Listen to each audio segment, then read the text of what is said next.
et la grandeur, c'est ça la beauté et la grandeur de toutes ces choses-là. C'est que Béhémet, Rabbi Israël, il a dit qu'il est prêt de tout donner pour faire réveiller chez quelqu'un un petit héros. Comment on dit un héros en français? Un éveil à la tchouva. Une pensée. Même une pensée d'une seule seconde, d'un moment. Une pensée d'un moment. Mais tu sais ce que ça veut dire? En vérité, c'est pas d'avoir chez le Kayama une pensée. C'est pas d'avoir chez le Kayama, il n'y a rien. C'est comme ça. Tu fais rien. Éphémère. Éphémère. Et Rabbi Israël, il était prêt à tout donner parce qu'il savait qu'en vérité, rien n'est éphémère. Tout ça monte, tout ça reste, tout ça fait un rochem. Ça fait une empreinte et cette empreinte ne bouge pas. Une seule seconde. Et maintenant je vais aller à l'envers maintenant. D'accord? Rabbi Israël. Le peu qu'on connaît un petit peu de sa vie, il a bien souffert. D'accord? Au niveau physiquement. Avec la parnassa, avec tout. D'accord? Maintenant à part ça, au niveau spirituel, Rabbi Israël c'était bien quelqu'un. C'était bien quelque chose, quelqu'un qui l'a fait une mission de nefesh de folie pendant des années et des années. Maintenant Rabbi Israël il vient chez toi, Daniel. Imagine-toi comme ça. Hein? Il vient chez toi et il te dit je te donne tout. Tout. Tout. Je te donne, il n'y a plus rien. Je te donne tout. Juste un éveil de tchouva. Une seule seconde. Parce que ça il le fait avec nous tous. Hein? Avec nous tous. C'est son travail, il a dit. Je t'imagine la honte quand nous, des fois, on se dit, bon, allez, ce soir, vas-y, ce soir, une soirée, tu vois pas l'histoire, une soirée, laisse-moi tranquille. J'ai envie de sortir un peu à droite, à gauche, d'être chez moi tout seul, tranquille, des fois. Là, il faut se rappeler Rabbi Israël qui vient avec ses bagages derrière, des montagnes et des montagnes de pleurs, de cris, d'hurlements, de l'écouter de filote. Combien de pages de l'écouter de filote il en avait dans sa poche? Combien de Combien de dapis? C'est de la folie. Ouais, mais de tonnes. Il y a des gens qui sont venus avec des tonnes d'argent, des gens qui sont venus avec des tonnes de pages de l'écouter de filote. Ouais, si tu comptes 18 heures par jour, il finissait de l'écouter de filote une fois par jour. Il faut 18 heures, il faut entre 18 et 20 heures pour finir l'écouter de filote. Ah ouais? Regarde, imagine-toi. Donc, un par jour. T'imagines, il finissait une fois par jour du filote. Debout en criant. Ah non, alors peut-être qu'il ferait un peu plus. Pardon? Debout en criant. Sans se dire une petite pause café. Il n'y avait pas pause café chez Rabbi Israël. Il n'y a pas ça? Il n'y avait pas pause cigarette, il n'y avait pas pause truc. C'était je me déchire, je me tue du début jusqu'à la fin. C'est comme ça, ça s'arrête pas. Ça s'arrête pas.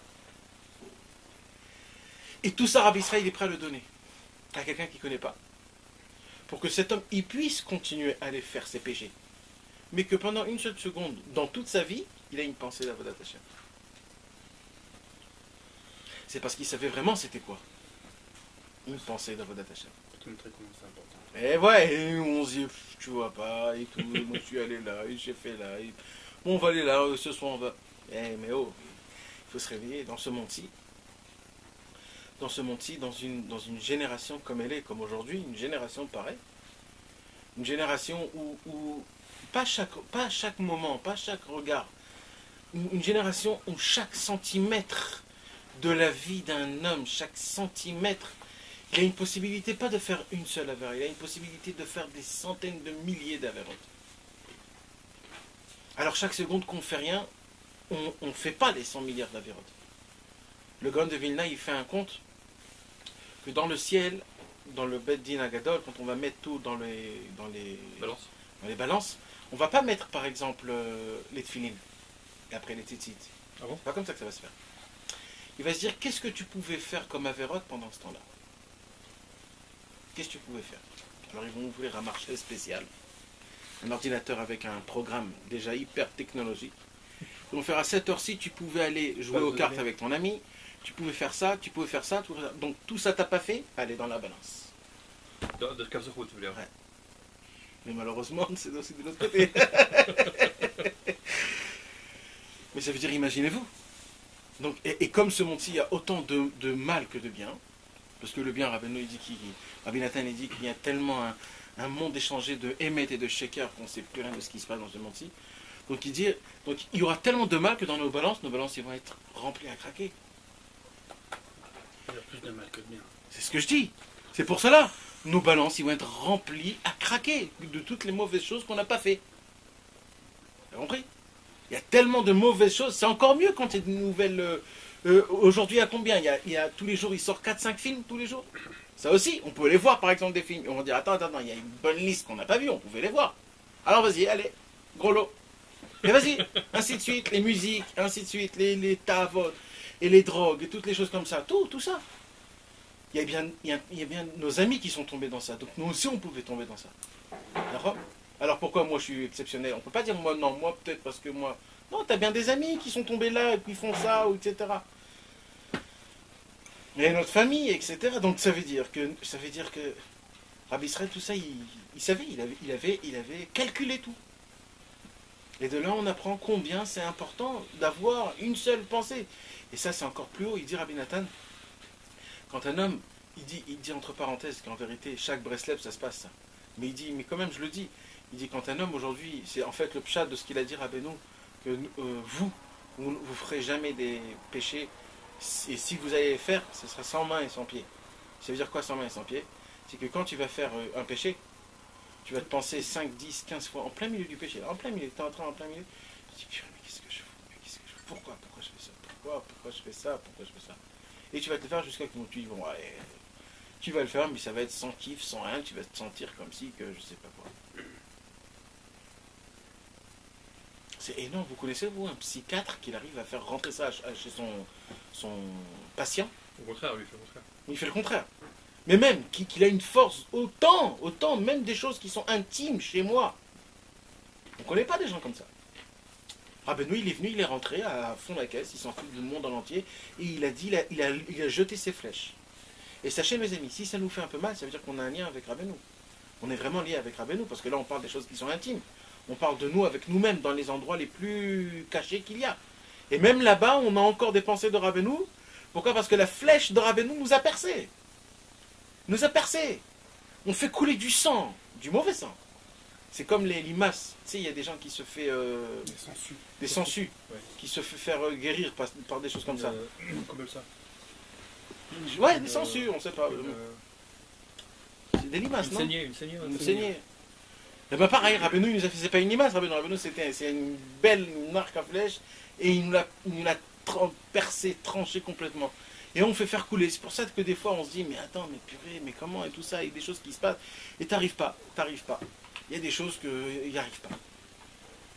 Moi j'ai vu de mes yeux plein de fois des choses, de la folie, mais c'est du conte, c'est du Chutz Minateva, qui pshuto. C'est mamage. De quoi?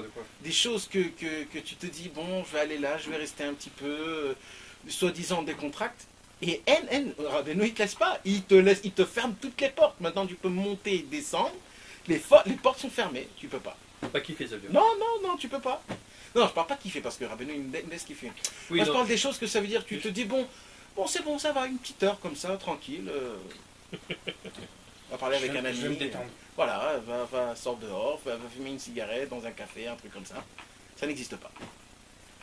Ça veut dire, chacun son truc, mais ça veut dire dans sa tête, quoi. Ça veut dire. Déjà niveau. Ouais, ça veut dire. On va sortir du contexte où on est, on va aller dans un contexte un peu plus. Voilà, des choses comme ça, ou alors d'entendre une musique, ou d'entendre quelque chose comme ça, ou va savoir, ou des trucs. Ah ben, il vient, il te cache tout, il te dit tac, tac, tac, tac, tu peux pas. Et maman, tu peux pas. Et tu vois tes amis, Rofchi, ils viennent, ils vont, ils aillent, il n'y a aucun problème chez eux. C'est parce que Rabbeinu, il tient à toi. Il tient à toi, il veut pas, il te dit, oh, mon frère. Tu sais, quand Abraham Avinu, et ça c'est quelque chose de très important de savoir, parce qu'il faut toujours se le rappeler, et ça c'est important, c'est une des règles que Rabbeinu nous a appris. Quand Abraham Avinu, il a découvert Dieu, d'accord? On va prendre la chita du Rambam qu'il a découvert Dieu à l'âge de 40 ans à peu près. Quel âge? À peu près 40 ans, 43, 45, je ne me rappelle plus quel âge exact. Rambam, ouais. Au début du Mishneh Torah. Je ne me rappelle plus à quel âge exactement, à peu près l'âge de 40 ans, d'accord? À peu près l'âge de 40 ans, Abraham Avinu, il a découvert Akadosh Baruch Hu, d'accord? Maintenant, je vous pose une petite question. Quand il y a un grand chacham, un grand sage de ce monde-ci, il vient dans ce monde et il fait une découverte énorme, exceptionnelle. Qu'est-ce qui se passe avec cet homme? Prix Nobel. Prix Nobel, tous les trucs, il devient riche, il devient connu dans le monde en entier. Mais qu'est-ce qui se passe? Est-ce qu'on entend de lui après une nouvelle... La majorité de tous les grands, Newton, Galileo Galilei, Einstein, tous les grands savants, on connaît de chacun une chose qui a fait exploser le monde, Nahon. Pourquoi on ne connaît pas un qui a trouvé 5, 6, 7? des inventions exceptionnelles. Pourquoi? En plus, ces inventions, ils étaient presque tous la même état. C'était il y a à peu près 100 ans, où ils ont tout découvert, le truc, le Rashmal, le téléphone, toutes ces choses-là. Tu sais pourquoi? Parce que chez les Goïs, ça marche, c'est très simple. Et malheureusement, des fois, nous, on a eu ce problème-là. C'est que quand on arrive à faire quelque chose d'exceptionnel, on s'arrête. Merci. Ah, purée, vas-y, kiffe, je kiffe, c'est bien. Bah, au Hachem, je suis content et tout ça. C'est bien. Il gagne, voilà, ça. Daillez-nous, laissez-moi tranquille. Ça y est, j'ai fait mon truc. Laisse-moi, ça y est. Ouais, c'est bon, laisse-moi. Maintenant, laisse-moi un peu kiffer. C'est ce qu'on a dit tout à l'heure. Un homme, il a des chéifotes qui sont énormes. Bah, sauf il est arrivé, il a attrapé quelque chose, c'est bon, il s'est arrêté là. Il dit ça pour revenir dans la Avodat Hashem. Il dit il y a des tzadikim qui ont dit on va atteindre ce niveau et après ils se sont arrêtés. Ouais, mais sache, Rabbeinu il parle de tout le monde là. Mamash il parle de tout le monde. Les tzadikim, eux, ils ont arrivé quelque chose, ils ont attrapé. Nous on n'attrape rien. Enfin, c'est pour ça, mais ça veut dire nous c'est pareil en vérité. On va dire un exemple, quelqu'un et ça arrive beaucoup de fois. Des fois on se lève, on va dire, on se levait jamais à Hatzot. Après d'un coup on se lève 2-3 mois à Hatzot. Et après qu'on se lève 2-3 mois à Hatzot, on se dit dans sa tête. Tu vois, moi aussi j'arrive à le faire. Le lendemain, tu vas te réveiller à 10h. Et tu vas dire, ça y est, moi je l'ai fait, je peux le faire. Si j'ai envie, je peux le faire. Fais-le. Non, mais si j'ai envie, je le fais. Mais c'est parce que j'ai pas envie. C'est-à-dire le mec, il s'est mis dans sa case, dans sa tête, un V. Ça, je peux le faire. Khatzot, je peux le faire. Pareil les Taniot, pareil le Mikvé, pareil le Limut Torah. C'est une petite truc. Il se met dans sa tête 3-4 mois, je vais le faire. Après qu'il a fait, il s'est dit, voilà, je suis capable. Oui, je suis capable. Ouais. Réussi. Etc. V, un tout, V, tac, tac, tac. Et tout ça, c'est pourquoi? C'est parce que le tzara, il veut te faire montrer. Ah, ça, je l'ai fait, mais c'est bon. Après, c'est juste une histoire de volonté. Il va te dire, ouais, moi, je me suis levé plusieurs trucs, j'ai même fait ça, mais moi, je l'ai fait, moi. Mais fais-le demain. Fais-le ce soir.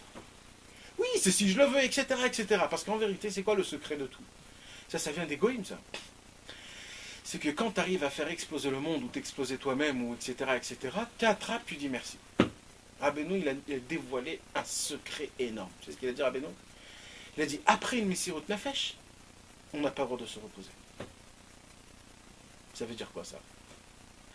Ça veut dire, tu sais, quand tu cours, ou alors tu marches des heures et des heures et des heures.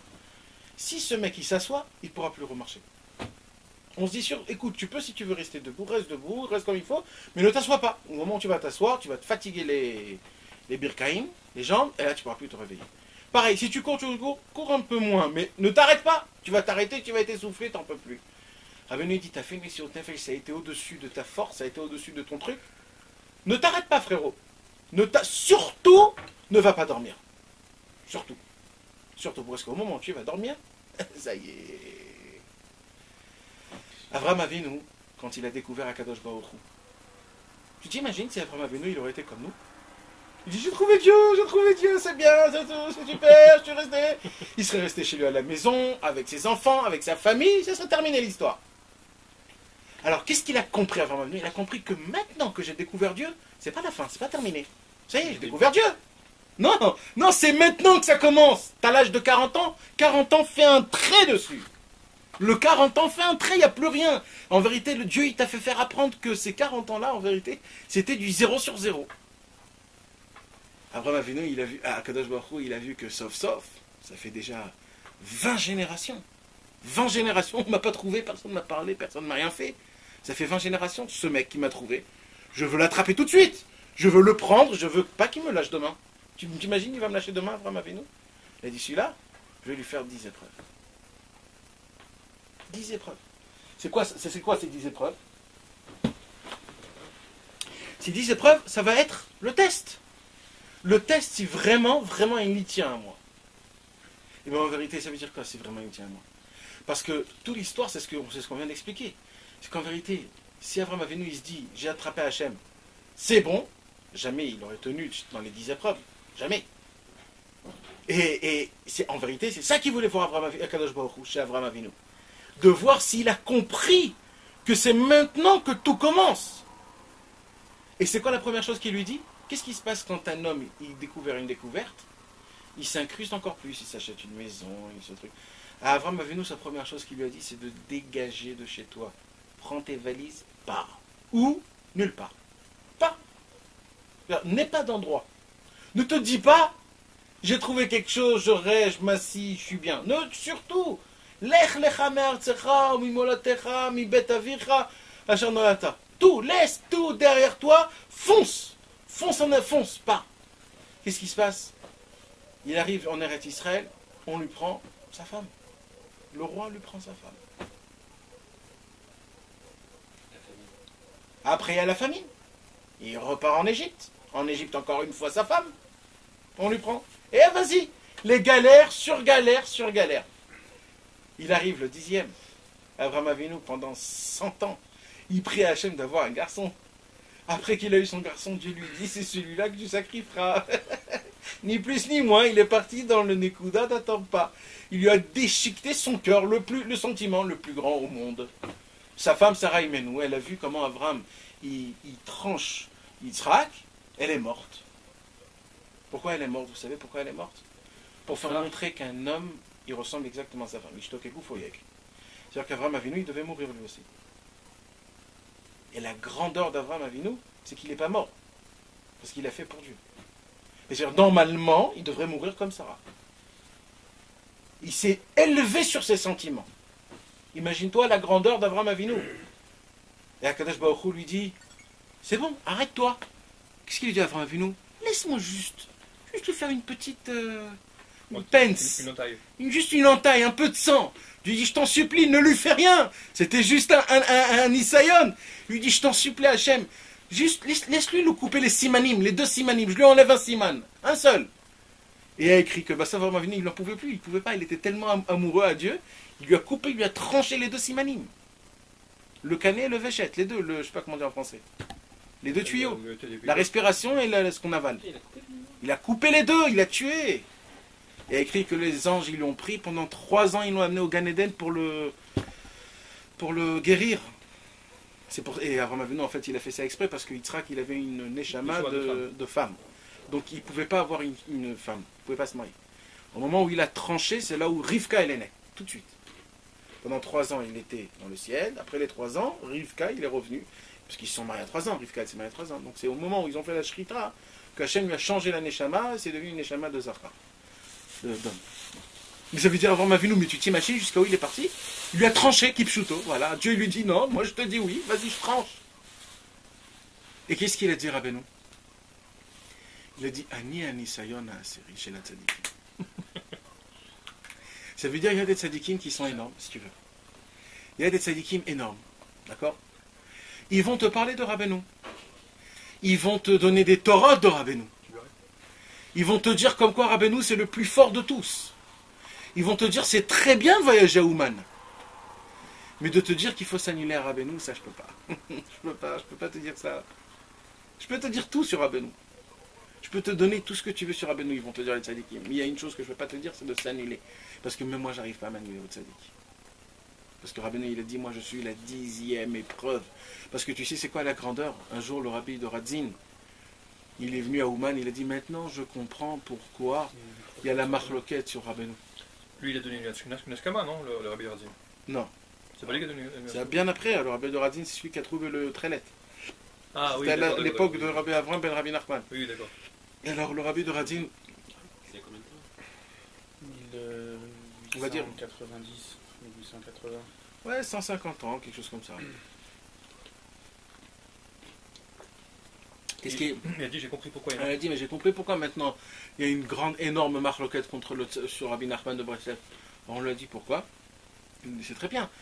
Tous les grands qui viennent chez Rabbeinu, les rangs qui sont 0, tous les petits qui viennent chez Rabbeinu, ils les font montrer combien ils sont énormes. Il a dit c'est comme le kéver de Moshe. Les gens qui étaient en haut, ils le voyaient en bas, et les gens qui étaient en bas, ils le voyaient là-haut. Très, ouais.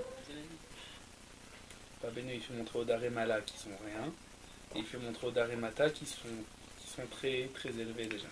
T'imagines, il y a des grands tzadikim énormes, ils viennent chez Rabbeinu. C'est des tzadikim énormes, parce que la preuve, c'est qu'ils voient que Rabbeinu leur fait montrer, sinon on parle des vrais tzadikim.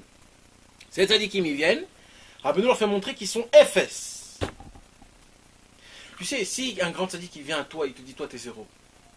Nous, au prochain, on peut recevoir ça. Tu sais pourquoi? On n'est rien. Qu'est-ce qu'on est? Qu'est-ce qu'on est? Qu'est-ce qu'on est? On n'est rien. On n'est rien sur rien de rien. Mais un tzadik qui s'est explosé, mais on parle des vrais tzadikim. Ils se sont cassés, tracassés. Ils se sont, et pas une fois, 2 fois, hein. Ils se sont... Cassés, tracassés. de jour, tous les jours, ils se cassaient, ils se brisaient la tête, leur corps, ils n'avaient pas d'argent, et ils viennent chez Rabbeinu, et Rabbeinu,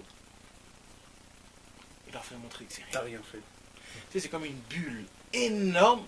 Rabbeinu, il prend le petit pic, tout, il n'y a plus rien.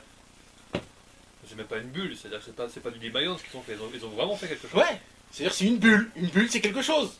Maintenant la bulle elle est énorme, mais c'est une bulle. Et Rabbeinu il vient, il dit tu veux que je te fasse montrer c'est quoi cette bulle énorme, elle est très belle. Et regarde, il n'y a plus rien. Elle est énorme, elle est remplie de trucs, mais il n'y a rien.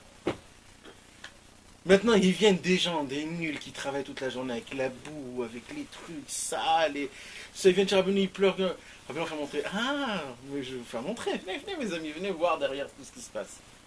Il leur fait montrer tout ce qu'ils ont. Alors le rabbi de Radin, il a dit, maintenant je comprends, tu t'imagines qui peut se rapprocher chez Rabbi Nachman? C'est ça le Nisayon HaSeri. Le Nisayon HaSeri, ça veut dire quoi?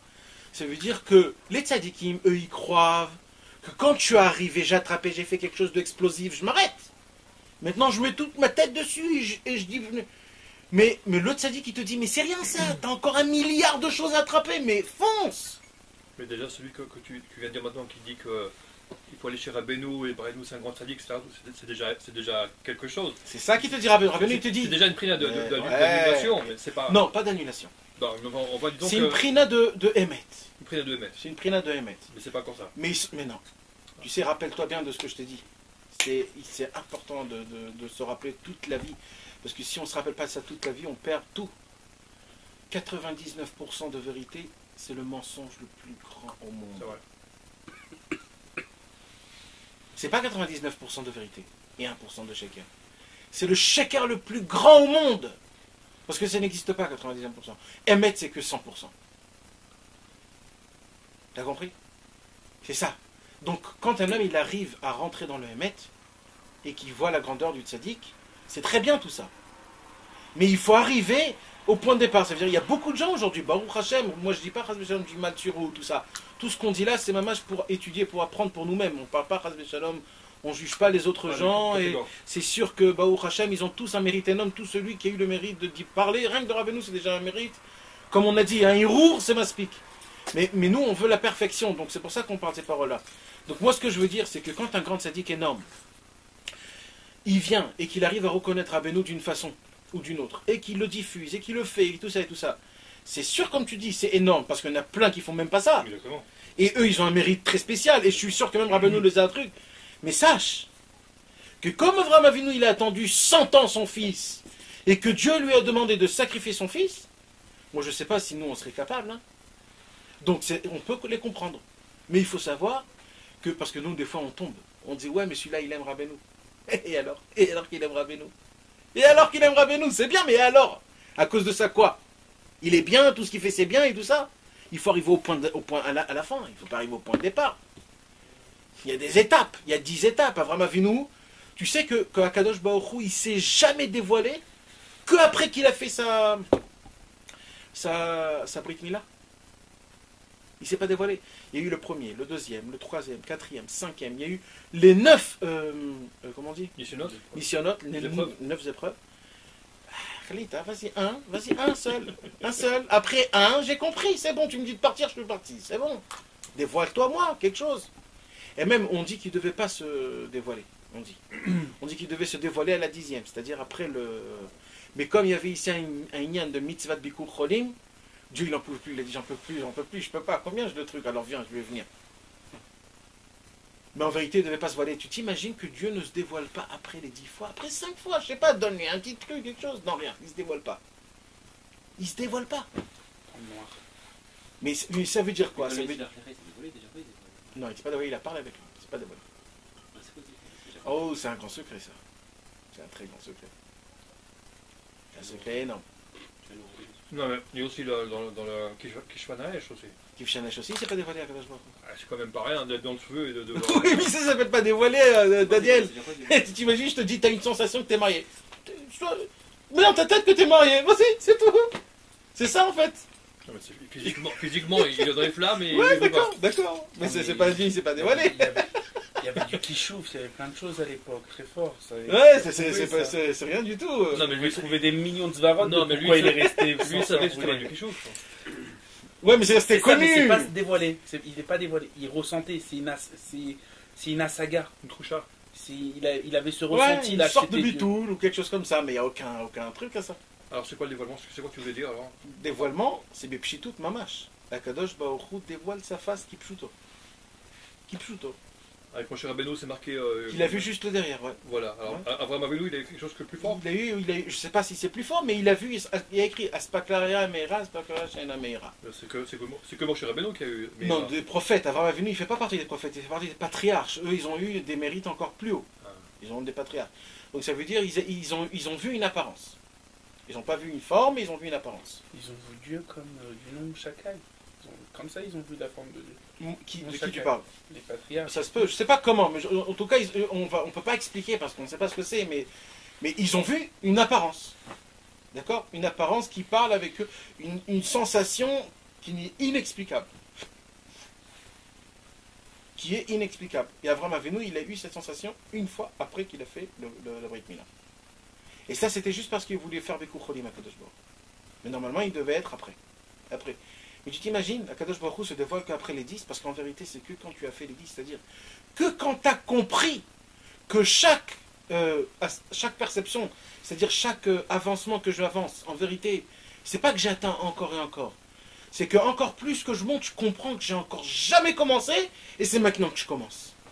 En fait, c'est ce qu'il disait Rabbeinu après chaque. Exact. Il disait Archavani le Deaplon. Mais Rabbeinu, mais ça. Il s'arrêtait jamais en fait. Non, mais ça, je peux te dire, mon ami, c'est une des choses que j'ai pas vues nulle part.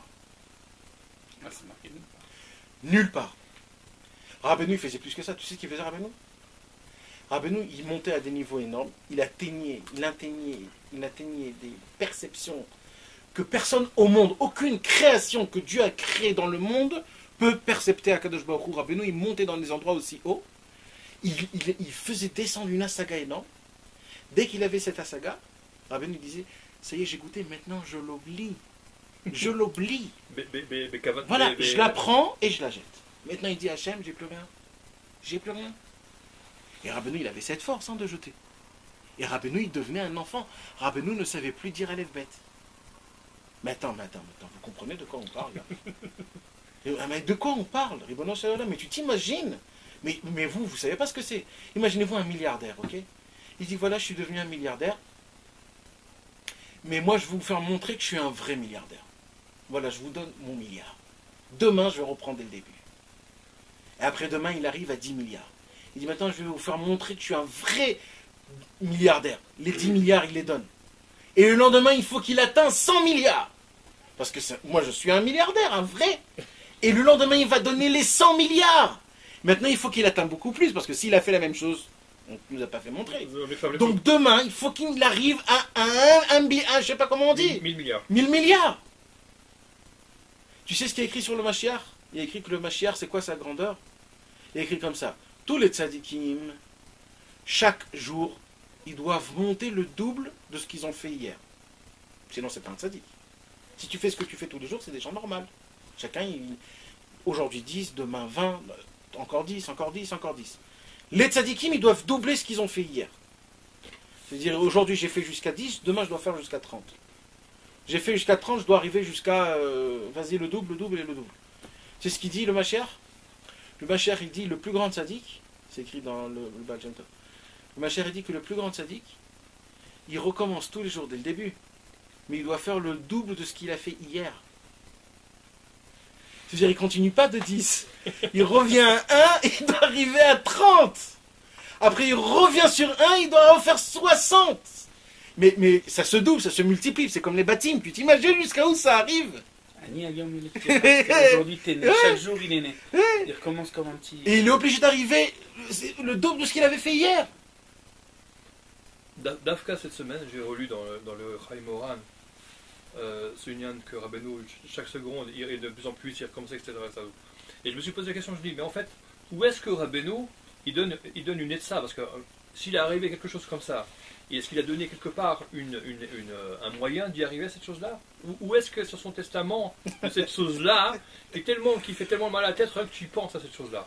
Que chaque instant il doublait, des trucs, à un point tellement. Non, ça nous parle pas à nous, ça, Daniel. Mais pourquoi il a dit après maintenant, tout ce que j'ai jusqu'à maintenant, encore plus, etc. Tout ça, c'est pas pour nous. Ça explose la tête. Ouais, mais c'est pas pour nous, ça. Ça, c'est pour une seule chose. Pour nous montrer sa grandeur? Non, nous montrer sa grandeur, on la connaît déjà d'autres histoires. Non, mais ça, c'est quand même spécial de dire ça. Ouais, c'est sûr. Pour nous montrer que t'as vraiment aucune notion dans Rabbeinu. Ne crois pas venir me dire je comprends, j'ai compris. Tu as aucune notion, parce que même le calcul, tu sais pas le faire. Ouais. Le calcul. Ouais. Quand Rabbi Shimon, il est parti en exil, le pauvre, parce qu'il y a eu un problème là-bas. Et après, il est revenu. Qu'est-ce qu'il lui a dit, Rabbeinu, la première chose? Il a dit, tu te rappelles quand tu es parti, qui j'étais? Il a dit, tu sais, toute cette époque-là, aujourd'hui, je peux le faire en 1 heure. J'ai grandi de l'époque de ce qu'on se connaît jusqu'au jour où tu es comme parti. Un goy de juif. Comment il a dit? Il lui a dit, les 3 ans où tu es parti, j'ai atteint j'ai grandi le même niveau que depuis le jour où on se connaît jusqu'au jour où tu es parti. C'est ça. En 3 ans. Et après, il lui a dit, il lui a refait après, il lui a dit, tout ça en 1 heure, pendant un jour. Un jour après chaque réga, il lui a dit. Et il dit Rabbi Nathan, tout ça c'était avant Eretz Israël. Imaginez-vous, mais ça veut dire, mais attends, mais où vous allez là? Déjà avant Eretz Israël, il connaissait les 24 tribunaux, il était unique dans sa génération. Déjà. Il dit, on ne pouvait même pas comprendre sa saga, avoir une saga de Rabbeinu avant Eretz Israël. Et après Eretz Israël. Après Eretz Israël, man dechar shme bichlal. Et après, quand il va à Ouman, il dit, maintenant je sais vraiment plus rien. Et il lui a dit, Rabbi Nathan, mais vous aviez dit ça il y a 5 ans déjà, que maintenant vous connaissiez vraiment plus rien. Il dit, qui sait à quel niveau d'ignorance je me trouvais à ce moment-là? Après, on ne peut pas imaginer. Donc il y a pas. Donc le calcul. Il n'y a pas d'erreur de cette chose-là. Non, mais c'est encore plus grand parce que Rabbeinu il dit à Rabbi Nathan, il dit il y a des avodotes dans ce monde qu'on peut faire dans ce monde-là qui vont te permettre après, même quand tu es mort, de continuer à t'élever. C'est-à-dire qu'aujourd'hui, Rabbeinu il est encore plus grand que ce qu'il était bien sûr. Quand il est parti. Jean-Bernard Nachman il dit ça, mais il faut rage. Je lisais un Likut à la Rote, mais il y a un Likut à la Rote sur la Torah Ayé où il dit ça, où il dit que les tzadikim, plus le temps il passe d'après leur mort, plus il s'élève, il prend d'Afka l'exemple de Rabbi Shimon et de la de Rabbi Shimon où il s'élève. Et il s'élève à un niveau de Hayé, mais comme Kevodo encore plus grand. Il monte dans Antikastima, dans le Bereshit Mamar Satoum, où c'est Nélam, les gars, je me rappelle. Moi, comme ça, j'ai venu perçu que Rabbeinu, il est aujourd'hui, même ses Torot, je ne sais pas si j'ai le droit de dire ça. Laisse-le dans ton... C'est encore plus grand, Rabbeinu, en fait. Que tout le Inyan qui te dit, tout ce qu'il te dit, il n'y a même plus de limite aujourd'hui. À partir de quel moment un tzaddik, il a le srout de continuer à s'élever dans le Lomaba, alors que c'est un Ishpashut, normalement, c'est fini après. Un Ishpashut, ça prend 50 ans. Non, mais on lit que. Même Rabbeinu, je crois, lui-même, il dit ça, non? Que quoi? Qu'un juif normal, c'est pendant qu'il est dans ce monde-ci qu'il peut s'élever, et après, une fois qu'il est dans l'autre monde. Non. Non, ça c'est sûr qu'un homme, après qu'il est parti de ce monde, il ne peut plus s'élever. Non, mais parce qu'il est plus dépendant, parce qu'il est plus soi-même. Mais il a encore du srout de ses enfants. Il y a peut-être ses amis, ou alors on en parle de lui, ça, ou autre chose, mais ou des choses qui restent. Non, mais ça veut dire ça le fait élever. Pardon? C'est ça qui élève la personne. Ouais, ça le fait élever. Ça le fait élever. Oui, mais alors. T'as compris? Quand on parle du tzaddik lui-même. Quand on parle du tzaddik, ça c'est de soi-même. Il a un srout spécial de pouvoir continuer à s'élever que l'autre il n'a pas eu. Ouais, il va chercher les gens. C'est quoi qui fait que la différence entre les deux? À partir de quel moment il a un srout de continuer à s'élever que l'autre il n'a pas? C'est très simple. Sache une chose, ce que tu fais dans ce monde-ci, tu continues à le faire en haut. C'est vrai. Mais c'est d'une autre façon. Le tzaddik, c'est quoi sa grandeur? C'est qu'il s'est fait une croix sur lui. Et il s'est dit, moi, c'est maintenant le peuple juif. Je veux faire qu'il devienne le plus grand. Alors cet homme-là, il lui dit, écoute, Kadosh Baruch, il dit, écoute, tu vas continuer à faire ce travail. Tu le fais très bien. Continue. T'as compris? Ouais. Et mamache. Et plus il y a de Messirut Nefesh, plus ça reste.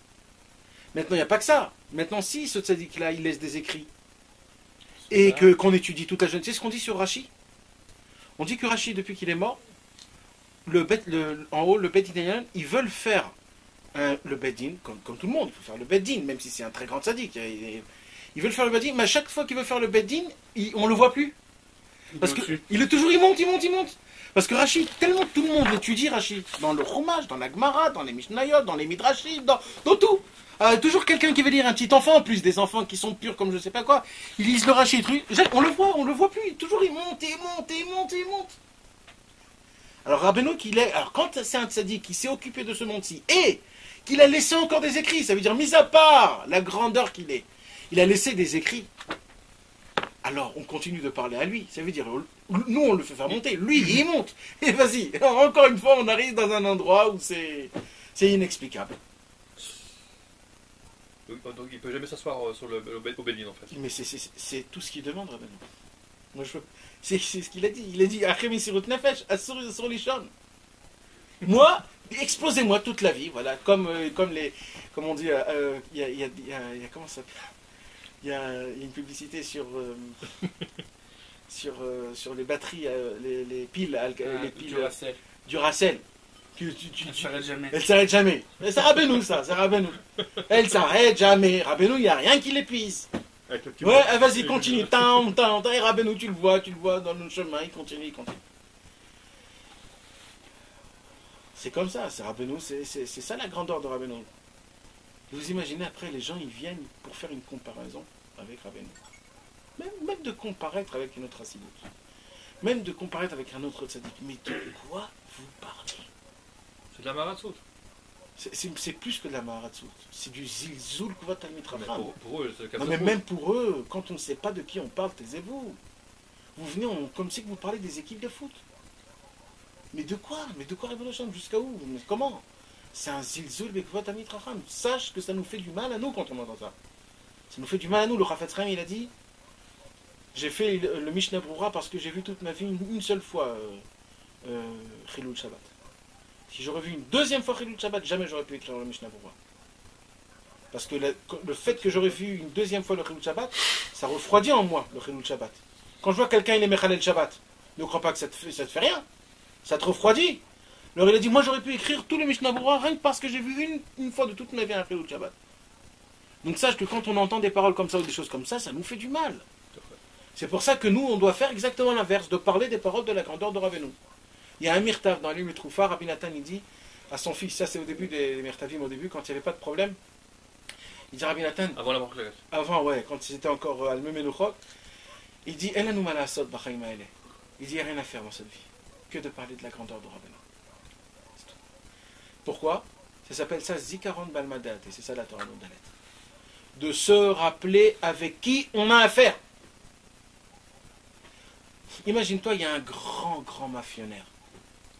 Je vais dire mafionnaire parce que je ne dis pas quelque chose d'autre, parce que c'est la seule chose qu'on a. Si je vous parle avec des rois, aujourd'hui il n'y a pas de roi, donc on ne peut pas comprendre ce que c'est. Aujourd'hui, quand quelqu'un il a une force, c'est qu'un mafionnaire, ça veut dire. Mafioso. Un mafioso, parce que si ça marche mal, il le tue le mec. Ça veut dire, c'est pas comme. Donc imaginez-vous un mafionnaire énorme. Il prend quelqu'un, un nul, un rien, un clochard de d'or, il dit maintenant tu seras mon porte-bonheur, tu es avec moi à côté de moi. Tout ce que tu veux, tu l'as. Demande-moi tout ce que tu as envie. Et lui, il commence, et petit à petit, il commence à demander et à faire, à se sentir à la maison.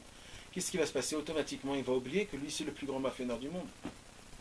Alors le mafionnaire, il va l'attraper 2-3 fois dans la gorge, il va lui dire, écoute, tu te rappelles qui est le boss ici, c'est moi, c'est pas toi. Tu te rappelles bien de ça ? Oui. Eh bien, Rabbeinu, il n'est pas un mafionnaire. Rabbeinu, c'est un tzaddik, c'est une bonne personne. Malheureusement, quand on oublie, c'est qui ici le boss ? Rabbeinu, il te laisse tout seul. Il n'y a pas une honte plus grande que ça. Malheureusement, quand nous on croit et qu'on parle et qu'on se dit je pense et je crois et j'ai lu et j'ai entendu, il faut se rappeler ici c'est qui c'est grâce à qui qu'on a fait tchouva. Hein ? Sans Rabbeinu, où on serait là, nous tous là ? Où ? On serait peut-être à Paris en train de voler quelqu'un, d'être avec une Goya. Hein ? C'est tout normal. C'est qui nous a pas sauvés ? Et nous, on se permet même de penser d'une façon comme si que je suis libre. Un jour, j'ai entendu un ami, malheureusement, qu'il n'était pas bien. Un ami, un Breslev qu'on connaît, il n'était pas bien, le pauvre. Pas bien du tout. Et il a dit, j'en avais même presque marre de Rabbeinu et de Dieu et de tout le monde. Je le comprends à 100%. Ça arrive à tout le monde. Je le comprends à 100%. Maintenant, je parle à moi, je ne parle pas à lui, parce que lui, on ne peut pas parler. C'est des périodes que ça arrive à tout le monde et c'est compréhensible. Mais moi, je me suis dit à moi, attends.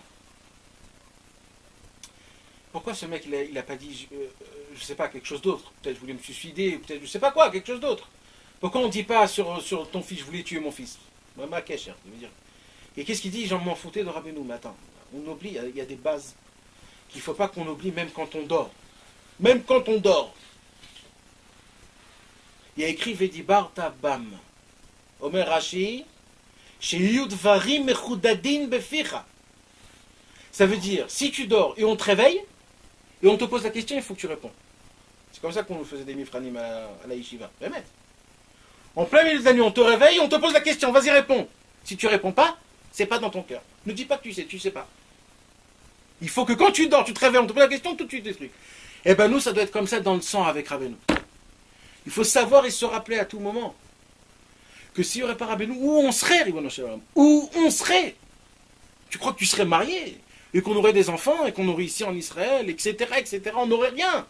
On serait des pauvres mecs, des nullards. Et ça, il faut jamais, il faut toujours se rappeler. Vous savez, c'est quoi? C'est le minimum d'Akaratatov qu'on doit à Rabbeinu.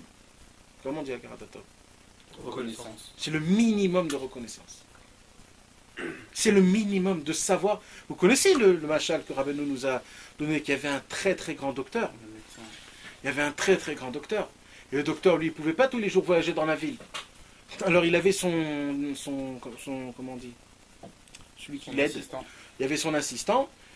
L'assistant, il venait avec une feuille, toutes les maladies. Le grand docteur lui donnait tous les... ce qu'il fallait faire. Lui, il rentrait dans la grande ville et vas-y. Au fur et à mesure, toute la ville croyait que c'était lui, le docteur. Et il parlait des grandeurs et tout ça, jusqu'au jour où le grand docteur dit à son assistant, viens, on va voir la grande ville. Là, les deux, ils sont rentrés. À qui ils ont fait le kavod? À l'assistant. Qui tu es, toi, Bichlal? Il croyait que le docteur... Ouais, ils l'ont même poussé, mais dégage, mais toi, oh, qui tu es? Et regarde comment il est gentil, le docteur. Le docteur, il lui a dit en cachette dans son oreille, tu sais c'est qui la vraie différence entre moi et toi? Rappelle-toi. Il n'a pas dit à tout le monde. Il a dit à toi. Rappelle-toi qui est le plus grand ici. Ça veut dire, Rabbeinu, il te laisse un peu te... Tu veux gonfler, gonfle, mec. Je te laisse, vas-y, c'est bien ton kiff. Prends ton kiff, vas-y. Mais rappelle-toi qui tu es. Ah, mais j'oublie. Mais c'est de ça qu'on parle, Zikaron. Eh oui. Non, mais c'est que l'assistant, là, il lui a dit dans l'oreille, il a entendu mes fourrages. Il s'est réveillé, mais les autres, ils veulent même plus l'entendre après. C'est ça le problème. C'est ça tous les Meforsamim. Ouais, mais nous, on dit ça sur les Meforsamim. Mais nous aussi, on est un peu quelque part, quelque chose. Ouais, d'accord. Le méchant est le kavod. Non, on se réveille, on se prend des baffes dans la tronche. On se prend des baffes, on se réveille. Tu te crois après du feu, t'es arrivé, t'as dit ouais, c'est bon, j'ai atteint quelque chose. Bam, bam, bam, bam, bam. Le lendemain, tu te rends compte que t'es plus rien, t'enlèves tout. C'est bien comme ça. C'est bien. Mais c'est ça le Inyan, c'est comment t'as dit à Karatatov, c'est de la reconnaissance. Il faut savoir reconnaître à qui il faut remercier. Qui tu es et où tu es. Ne te mets pas dans une place qui ne t'appartient pas. C'est pour ça qu'il faut toujours se rappeler de la grandeur de Rabbeinu, de ce qu'il a fait avec nous, Rabbeinu, etc., etc. C'est pas du tout de ça que je voulais parler aujourd'hui, mais bon, c'est... On est entré dans un petit... Akdama.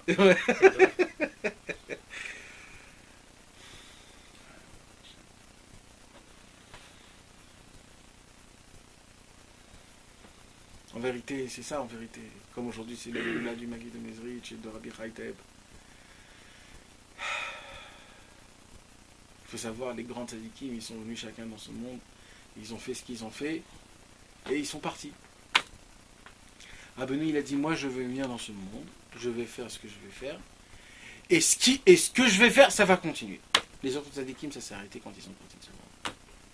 C'est parti. Moi, mon inyan à moi, je vais faire qui va rester jusqu'à la venue du Mashiach. Est-ce que vous connaissez, vous, un tzadik que jusqu'aujourd'hui, on est après lui et tout ça? Dites-moi, tiens, vous connaissez un tzadik comme ça? Les plus grands qu'il y a au monde. On connaît Moshe Rabbeinu, un petit peu Rabbi Shimon Bar Yochai, le Harizal, le Baal Shem Tov, et à part ça, Ils ont tous écrit des beaux livres, ils ont tous écrit des belles choses. C'est des tzadikim qui sont géants et énormes. Mais leur inyan à eux s'est éteint. Il s'est éteint.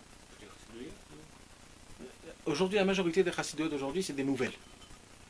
Il n'y a presque aucune chassidoute qui est depuis le Baal Shem Tov. Aucune presque. Il y a Chabad peut-être.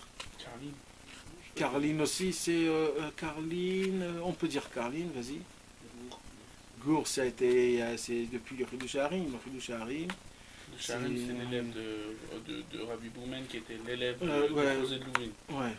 Ça fait beaucoup de. Et ça veut dire que c'est des choses qui. C'est 2-3 générations avant la Première Guerre mondiale. Non, mais je vais te dire encore, c'est même pas. Parce que ces chassidoutes-là, par exemple, comme tu le prends dans le Chabad, par exemple, c'est pas l'ignan du Baal Hatanya. Ouais, ça c'est encore un autre lien, ça Bichlal, ça c'est. C'est un nouveau, ils ont mis des nouveaux. Le Rabbi dernier, c'est lui qui a tout fait Chabad. Le vrai Chabad, il n'y a rien de ce qu'il y avait dans tous les autres. Il n'y a rien. Quand je te dis rien, rien. Tout ce qu'il y a aujourd'hui de Chabad, c'est le dernier.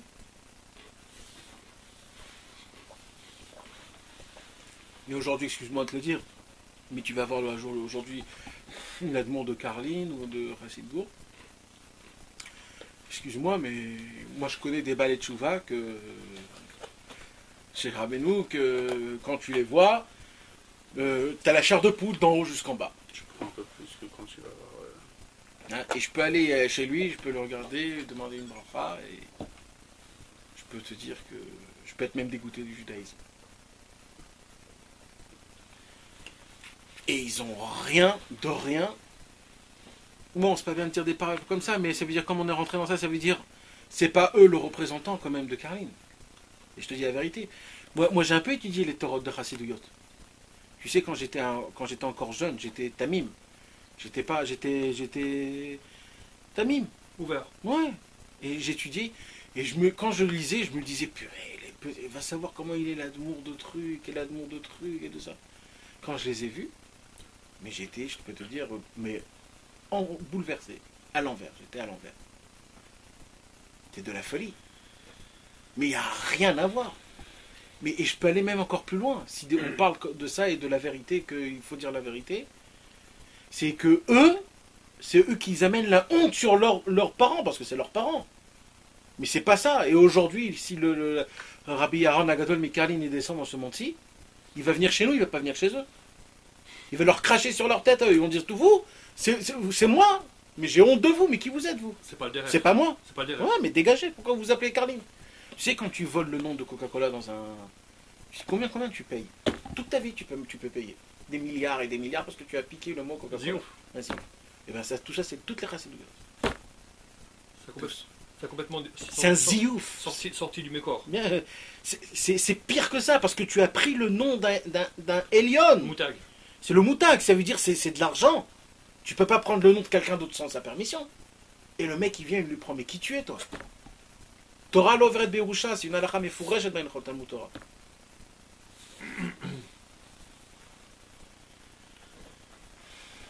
C'est toute la différence des chassidoutes. C'était pas ça, les chassidoutes, ils rapprochaient les gens, ils étaient avec les gens du peuple et tout ça. Aujourd'hui, tu vois, toutes les chassidoutes, elles sont toutes fermées. Elles veulent même pas nous voir. Mais attends, mais même eux, ils connaissent pas les Torahs de leur tzaddik. Mais tu t'imagines? Quoi, à ce point-là? Mais bien sûr. Mais je peux te le dire. Moi, un jour, je me suis assis dans le bus ici à Bétar, à côté de quelqu'un. Je lui dis quel chassid tu es, je lui dis ça. Et moi, je commençais à lui parler de sa chassid. Il n'était pas du tout dans l'histoire. Le mec disait, ah, mais attends, je savais pas. Il disait. Mais il savait pas. Je lui dis, tu sais comment il s'appelle, le premier Admon? Il m'a dit, ouais, je sais. Et son fils? Je sais pas son fils comment il s'appelait. Il savait pas. Bon, c'était un balabait. Non, c'était un chassid. Je sais pas, même prends un Baal Tchouva Breslev Nag Monit, il va te dire c'est qui Rabbi Nathan, c'est qui Rabbi Naftali, c'est qui tout cela. C'est qui les enfants de Rabbi. Ouais, et quel âge il est mort, etc., etc. Il va bien te dire quelques torotes. Il va même te saouler, même, des fois. Ashrecha, Achi, Tie Besimcha, et tout ça. Et le mec, c'est un Nag Monit. Il va te saouler. Maintenant, on va voir chez quelqu'un d'autre. Il est froid comme je sais pas. Mais bon, c'est pas ça notre. Ouais. Mais c'est juste parce qu'on est obligé de faire la différence. D'ouvrir les yeux. Ouais. Non, parce que le Emet et le Sheker, Rabbi Nathan, Mamash, et Khalet Moud Rabbi Nathan, il en parle dans le Likuta Halachot. Mamash, à chaque fois qu'il en parle, moi j'ai fait attention, c'est des très grandes halachot. Ça veut dire, là où Rabbi Nathan a mis le paquet, il en parle. Que le Emet et le Sheker, aujourd'hui, il a été méboulbal, et qu'aujourd'hui on ne peut pas faire la. On peut pas. Tu sais que c'est les halachot les plus fortes qu'il a écrit Rabbi Nathan, c'est quand il était en prison et quand il était dans la galoute, quand il n'était pas chez lui à la maison. Et de quoi il parle que de ça? Il dit, regarde comment ces gens-là, normalement ils ont un rave, leur rave c'est un tzaddik normalement. Le rave de Savrin, c'est un tzaddik. Il tient des milliers. Et comment on a vu que des juifs, des tzadikim, ils courent après des juifs, des tzadikim, ils sont prêts à les tuer? Rodef. Il est rodef. Et il écrit des Torot Shlemot, le Inyan du Emet et du Sheker, comme quoi, aujourd'hui, il peut prendre la Torah et l'inverser à l'envers complètement. Il en parle beaucoup, ça lui a fait très mal. Rabbi Nathan, il a souffert de ça 6 ans, le pauvre. Il a souffert le martyr, lui, sa femme, ses enfants et tout.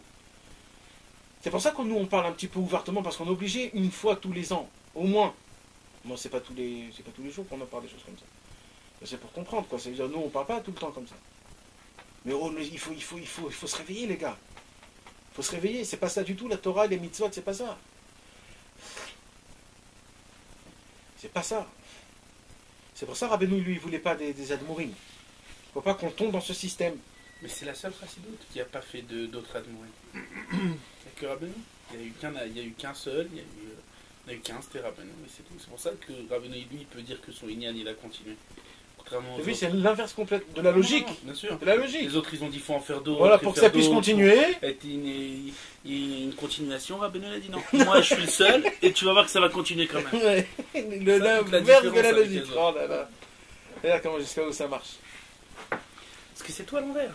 Nous, on croit que c'est comme ça pour continuer. Il faut que ça descende, qu'il y en ait d'autres, qu'il y en ait d'autres, qu'il y en ait d'autres. C'est pour ça, moi, j'ai dit, moi, quand j'étais jeune et que j'avais vu les Admourim et tout ça, je me suis dit qu'il faut faire un tikkun à tous les tzadikim. Et c'est quoi leur tikkun à eux? C'est de raconter les histoires de tous ces Admourim là, des tzadikim, de leurs parents, c'est-à-dire les vrais. Les vrais. Pourquoi? Parce que les pauvres, ils sont dans une galoute qui est énorme. Ils sont coincés dans un système. Tu t'imagines qu'ils sont dans une prison de qui? De leur petit-fils. Et ils croient que c'est ça. Donc nous, les Breslev qu'on attachait à Rabbeinu, on doit les prendre à eux et les sauver. En racontant des vraies histoires.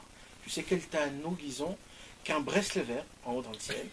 Parce qu'en vérité, c'est Rabbeinu qui les répare. Ouais. Comment il les répare? Il dit, t'inquiète pas, j'ai un petit élève là-bas, il va vous raconter une histoire de vous. Il y aura des gens qui aura des petits héros et t'inquiète pas, tu vas kiffer. C'est comme ça que ça marche. Donc c'est pour ça qu'il y avait une époque où je connaissais plein d'histoires du Baal Shem Tov, plein et tout ça. Mais en fait, c'était pour les raconter, pour qu'ils puissent avoir un narratoire, pour qu'ils puissent un petit peu respirer. Les pauvres, tu t'imagines? C'est exceptionnel. Le rêve de l'élove avec les jours de Cohen, ça s'appelle. C'est exceptionnel, tu les dégages de leur prison, ils commencent à respirer, ils commencent à se dire waouh. Et nous on a toujours après une petite conversation qu'on va dire un petit mot de Rabbeinu dans cette histoire. Tu crois que c'est rien tout ça? Tu sais que dans le ciel à Kadosh Baruch Hu, il y a des yeshivot. Tu sais comment ça se passe dans les yeshivot dans ce monde-ci? Dans les yeshivot, chaque semaine, il y a le rosh yeshivien, il vient. Non, il met au début de la semaine, il met une feuille de Maré Mekomot sur la Teva. Et tous les Bachurim, tous les jeunes, ils doivent voir ça. C'est tout ça ce qu'on va étudier. Achana. Voilà, Achana. C'est ça les Maré Mekomot de toute la semaine. Et nous, on doit commencer à ouvrir, à voir, à regarder. Et à la fin de la semaine, il y a le rosh yeshivien, il parle tout ce qu'il a envie de parler. En haut, dans le ciel, dans la yeshiva, en haut. Là où il y a tous les plus grands tzadikim du monde en entier. Rav Ashi, Ravina, Rav Papa, Rav Nachman Bar Yitzhak, tous les plus grands. Rabbi Shimon Bar Yochai, Rabbi Meir, Rabbi Yehuda, Rabbi Elazar, Rabbi aussi, tous. C'est quoi leur papier, les Maré Mekomot? C'est quoi? C'est de l'écouter moi. Non, c'est un mérite, ça c'est un mérite. C'est pas tout le monde qui reçoit ça. Non, c'est Akadosh Baruch Hu lui-même qui descend dans ce monde-ci. Et qui voit des gens simples comme nous. Tout ce que nous on dit, il les écrit à Shemit Barar dans une feuille. Et il prend cette feuille, il les met en haut. Maintenant il dit aux tzadikim les plus grands, étudiez ce qu'ils viennent de dire là. Ouais, étudier, parce que nous on sort des paroles que nous-mêmes on se dit, purée, qu'est-ce que je viens de dire là? C'est énorme, c'est super. On est au-dessus de la Torah. Mais surtout nous les Breslev, parce que je vais te dire, parce que nous on a un cœur qui est ouvert et un cœur qui est touché. On a été touché de ce monde. On a des lunettes pour voir les choses comme il faut aussi. Non mais c'est le problème, c'est qu'on est les deux. Tu sais ce qu'on est? Comment on peut dire ça? On est d'un côté malheureusement, le monde nous a éclatés. Éclatés. Et on a du sang partout, on est cassé, on n'a pas de main, on n'a pas de pied. Mais d'un autre côté, on a une force en nous de tout ce que tu veux, d'un lion, d'un tigre, on a les possibilités de déterminer des guerres et des mondes, en étant aussi cassés, grâce à Rabbeinu. Ça veut dire, d'un côté on a Rabbeinu, on a la force qui est énorme, et d'un côté, donc nous on a quelque chose de spécial. Tu sais c'est quoi le truc de spécial? C'est qu'il y a des fois, des moments, où on peut dire des paroles, parce qu'on est dans ces deux cas. On est dans le critique d'en bas et le critique d'en haut, qu'on peut dire des paroles qui sont exceptionnelles. C'est un parole de Yehush, mais pas de ce monde-ci, du monde d'en haut. Ça veut dire, je suis mitiège de ce monde parce que je vais aller dans le monde futur. Je sais que j'ai plus rien, alors si j'ai plus rien, j'y vais à fond la caisse, je rentre dans le... Comme il a dit Rabbi Israël, moi je veux des chayalim, je veux des militaires qui sont prêts à se tenir à la première ligne et à sauter le premier dans le feu. Mais c'est qui qu'on envoie des gens comme ça? C'est qui? C'est les malades. C'est les malades. Les... C'est les pourritures. C'est vrai. Ouais, Bah oui, on veut pas que les meilleurs y crèvent. On envoie qui? Mais on veut pas que les meilleurs crèvent. Timbrés. On voit les gens qui se tiennent comme ça, on les voit, on s'en va tous. Et c'est qui ceux-là? C'est nous. Rabbi Israël dit, moi je veux des mecs comme ça, moi. Moi je veux ceux qui n'ont plus rien, mais ils ont l'audace de se tenir en premier et de dire, voilà, allez, parce qu'on n'a pas ce monde-ci, on n'a pas ce monde d'en haut, alors vas-y, on y va. Mais ça, des gens comme ça, quand ils parlent, mais je peux te promettre, moi, je peux te dire, moi j'ai pas honte et je le dis. Je le dis. Je suis prêt même qu'on me mène tous les plus grands tzadikim d'en haut. Ils ont honte de nous. Je te dis, ils ont honte de nous. Moi je te dis. Tous les plus grands tzadikim d'en haut, ils ont honte de nous. Et la preuve, c'est qu'ils ne sont pas venus ici, dans ce monde. Ils n'ont pas voulu. Ils n'ont pas voulu. Ils ont eu peur. Et nous, on les a dit parce qu'eux, ils ont honte de nous. C'est sûr que, pas tout le temps, ça veut dire qu'il y a des fois des moments.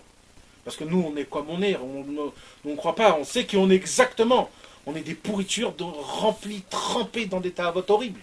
Et on respire et on mange des taavotes horribles. Mais il y a des moments, où, quand on sort notre tête de tout ça, on crache du feu. Et on brûle des milliards de clipotes. Un moment. Et ça, ils ont honte de nous. Parce qu'on peut... Parce qu'eux, ils l'ont pas fait. Non. Ça veut dire, eux, ils l'ont fait. Mais pas comme... Pas dans nos conditions à nous. Voilà. Quand tu départs d'une caisse départ, que tu vas être naze et nul, et toujours en minus, tu te dis, bon, c'est bon, alors laissez-moi tranquille, je vais rester dans le minus. Mais ce qui ne sait pas le mec, c'est que peut-être il y aura un moment où tu auras un surplus de 100 millions, d'un coup comme ça. Tu vas après les trucs, les blasés. Mais 100 millions, tu as 1 heure, 100 millions. Vas-y, kiffe, 1 heure. Eh bien, nous, les Breslev, on kiffe ces 100 millions pendant 1 heure. On va prendre 1 heure de l'écouter de filote, on va raser la tête du Yetzirara. On va l'exploser, le Yetzirara, il va être à plat pendant 1 semaine. On va faire une hit bodé doute 1 heure dans le Yahar. Mais le Yetzirara, on lui a enlevé ses yeux. On lui a enlevé ses yeux, il est aveugle. Il est aveugle. Il ne sait plus comment nous attraper. On va parler avec un ami, on ne va pas le brûler. On va le faire faire... comment on dit? Il va faire le plus grand avodat de tous les tzadikim. Non, mais il va comme... Comment on dit quand il va... Bon, là, mais ça veut dire... Mais ça, toi, t'en connais, t'as des rabbinim qui font faire... Mais ça nous arrive à tout le monde, ça, je suis sûr et certain. Vous savez de quoi je parle. Quand on prend un ami, par exemple, sans qu'on le sache même, on s'assoit à côté de lui, on en parle, on peut parler des heures et des heures. Et on se dit, purée, mais qu'est-ce qu'on a... C'est quoi les paroles qu'on dit là? Et tu vois que ton ami, il brûle. Il brûle des paroles qu'on dit. Mais tu m'amènes le rave le plus grand au monde. Et tu lui payes tout, je sais pas, tout ce que tu as envie. Mais parle, vas-y, le mec, jamais il fera l'effet. Mais jamais il fera l'effet. Mais simplement nous-mêmes, des fois tu prends un écouter Moran, ou tu prends un Ré Moran, tu lis une parole et ça te brûle. Tu as des assagotes comme tu n'as jamais vu ta vie entière. Pendant un quart d'heure, 20 minutes, tu étais enflammé, tu veux brûler tout le monde, tu veux tout faire. Tu peux parler avec... Mais bien sûr. Tu peux prendre des gens qui étaient au collège durant toute leur vie, ils ont étudié toute leur vie et ils n'ont jamais eu une personne. Et attends, ils vont même pas comprendre ce que tu dis, ce que tu ressens. Tu vas leur dire, mais tu ne te rends pas compte là de ce qui se passe? Il va te prendre pour un timbré, le mec. Il va dire, mais il a flippé, ça y est. Ils sont tous brûlés, Voilà. ces Breslev. Voilà. Ouais. Eh ben, c'est pas ça, c'est pour ça. C'est ce qu'il me disait à la yeshiva. Des fois, je revenais enflammé, colère. J'étais brûlant. Et il me disait, il est complètement timbré, celui-là. Je dis, mais étudie un peu. Étudie la Gemara. Ouais. Comme Rabbi Soucha, il pouvait pas étudier. Faut Il parler est bien. très tôt, il est très trop allumé. Rabbi, Faut parler bien. mais le matin, Corinne, tu m'as bien vite. Ah, il criait, il se roulait par terre. Et Rabbi Soucha me dit, mais attends, mais calme-toi, oh. Et lui, il se roulait par terre, il était enflammé. C'est ça les élèves du Baal Shem Tov. On parle du Maguid de Mezrich, tu vois, c'est ça les élèves du Maguid de Mezrich. C'est ça, c'est pas les gens qui sont super classe avec leur super chapeau, les claquettes, les trucs comme ça, et ils étudient leur mara avec le truc, et vas-y pile poule. Ça c'est bien, mais où ça t'amène? Tu veux gagner l'euro million ou tu veux gagner 20 euros? Qu'est-ce que tu veux gagner exactement? T'as compris? C'est ça. Et c'est pour ça que nous, Baruch Hashem, on a eu le mérite comme parce qu'on a tellement été explosés, on a reçu autant de balles, on s'est éclaté notre corps. Mais on a Rabbeinu dans notre corps. Et Rabbeinu, il s'en fout, lui. Il me donne lui un corps même éclaté, moi je fais avec tout ce que tu veux. Donc c'est pour ça Rabbeinu, il va venir. Et quand on dit en hébreu un lavior c'est il y a la flamme de feu qu'on fait comme ça. Et il y a plus que ça, il y a le Lance-flamme. Il y a le lance-flamme, mais ça veut dire c'est du feu vert. Ça veut dire c'est 2000 mahalotes. C'est pour faire un trou en 2 secondes dans un béton armé. Tu sais, le lavior. Tu fais rentrer. Nous, c'est ça. Il y a des trucs, on perce tout. Même notre femme, elle dit, mais attends. Quoi? Elle se tait. Elle comprend que là, il n'y a rien à faire. Là, il n'y a plus rien à faire. Là, ça y est, c'est plus un homme, ce mec. C'est plus rien. Et on n'a pas peur, et on rentre, et on fonce, et on a des paroles qui sortent. Donc c'est pour ça, moi je dis, j'ai pas honte de dire, dans le ciel en haut, Akadosh Baruch Hu, il donne nos paroles à nous, aux grands tzadikim. Vous, allez étudier ce qu'eux ils disent en bas. Allez étudier. Rabbi Shimon Bar Yochai, et toute la clique en haut, Marie Mekomot. tout, c'est nous. Ce qu'on parle dans des petites conversations comme ça. Parce que des fois on dit des paroles que nous on n'aperçoit même pas qu'ils sont un peu durs, c'est-à-dire c'est un peu haut, jusqu'à où t'es parti, et là-haut où c'est écrit tout ça. Et ben eux ils vont trouver des Marie Mekomot où c'est écrit. C'est très simple. C'est ça qui est, c'est une Torah de Rabbeinu, ce que je vous dis. Ou Beyat Ish Yartombo. C'est un passage que. Ou Beyat Kol Adam. Rabbeinu dit il y a 2 amis. Un il pose une question ici. Il y en a un autre qui répond une question en haut. Il dit à Kadosh Baruch Hu, il voit ça. Il prend cette question et cette réponse et il le monte en haut. Il pose une question. Sefer La deuxième question, c'est la réponse de la première question. Ouais. Et en haut, et ça sert à quoi tout ça? En haut, à Kadosh Baruch Hu, il a un livre. C'est son livre. En haut, dans la yeshiva, ils vont étudier les livres. Et en fait, c'est qui? C'est nous. Nous aussi, on parle ici, on ne sait pas ce qu'on fait, Bémet. Mais ici, on est en train de créer des mondes. On crée des mondes. On crée la marche des mondes. On crée tout ce qui va se passer. Tout ça juste en place. C'est pour ça, Rabbi Nachman de Tchoulteni, il a dit, allez où vous allez. Parlez avec tout ce que vous avez envie de parler. Mais essayez de faire rentrer une parole de Rabbeinu là où vous allez. Parce qu'on ne sait pas. On ne sait pas ce qui se passe. On ne sait pas. Tu vois un homme, tu vois un mec, tu vois quelqu'un, tu vois tac. On ne sait pas. Dis juste mon frère, sois joyeux. Il y a de quoi être joyeux. Non, mais ça marche. Et ça marche. Et des fois, quand Akadosh Baruch Hu nous le fait montrer comment ça marche, c'est un grand kiff. Moi quand j'étais à la yeshiva, j'étais dans une yeshiva chassidite où on n'avait pas le droit d'étudier les Sifrei Rabbeinu. Et il y avait là-bas un nahag. C'était un nahag, un conducteur. Bon, il venait le vendredi et un jour il vient et il me dit, dis-moi une petite parole comme ça, et toi, vous avez étudié. Et moi, je ne savais pas quoi lui dire, Et je lui dis, je vais lui dire une parole de Rabbeinu. Je lui dis, Kol olam kulo gesher tzar meod. Va'klal va'ikar shehu yiparek. Et je lui expliquais. Je lui dis, sache que dans toute ta vie, tu marches dans un pont très étroit. Et le secret, c'est de n'aie pas peur de tomber. N'aie pas peur quand tu vas tomber. Et je peux te le dire, 2 ans ou 3 ans après, j'ai vu quelqu'un, je te promets, à Rosh Hashanah avec une barbe longue comme ça, des potes comme ça. Il m'attrape et moi je lui dis. Il me dit, tu te rappelles la parole que tu as dit? Eh bien c'est ça, je suis là grâce à ça. Je ne l'ai plus revu après. Je ne sais pas ce qui s'est passé avec lui. En tout cas, je l'ai vu une fois. Ouais, une fois au Ouman. Peut-être qu'après il est reparti, je ne sais pas. En tout cas, je l'ai vu une fois au Ouman. Wow. Et je peux te dire, quand j'ai vu ça, parce que pour moi, la période la plus naze de toute ma vie, c'était cette année-là, quand j'étais dans cette yeshiva. Parce qu'on ne pouvait pas étudier les Sifra Rabbeinu, on ne pouvait rien faire. Et bien, quand je me suis dit, je me dis, tu vois, Rabbeinu, il t'envoie dans des endroits, il te fait faire souffrir, il te fait montrer que c'est qui ici le boss, et c'est comme ça qu'il faut travailler. Et ça, c'est de quoi? C'est une parole, je pouvais maintenant lui dire quelque chose d'autre. Hein. Je pouvais lui dire un petit vort dans le paracha, Yaakov, Yosef, des belles histoires, des beaux trucs, un beau machin, un beau truc, non. Une parole sec, claire et nette. C'est quoi? C'est une flèche. Rabbeinu, il a pris une flèche. C'est comme ça, alors il s'est rapproché comme ça aussi. Ouais, mais plein, mais plein. Avec un tikkun aklei, j'ai jeté un tikkun aklei dans la figure. Alon, un travers qui fait la façade, il était chauffeur de Eged. Et un Breslev qui s'appelait Meir. Et il montait comme ça, je sais pas, il n'était pas du tout religieux alors. C'est un footballeur. C'était un footballeur. Et il a commencé comme ça à lui dire, mais qu'est-ce que tu fais, machin, etc., etc. Il lui a pris un tikkun aklei Meir, il lui a jeté. Rimini. Il lui a jeté le tikkun aklei comme ça. Et il n'a pas compris, il a pris le tikkun aklei, il a lu, je crois. Tu vois, aujourd'hui, c'est un méfitz de malade. C'est un super grand méfitz. C'est comme ça, donc c'est. Tu te rends pas compte? Donc on fait tout ça, on parle de quoi en vérité? C'est pour ça, si Baruch Hashem, sachez, surtout nous les Chassidei Breslev, quand nous on parle de Rabbi Yitzhak Taïb Lomet,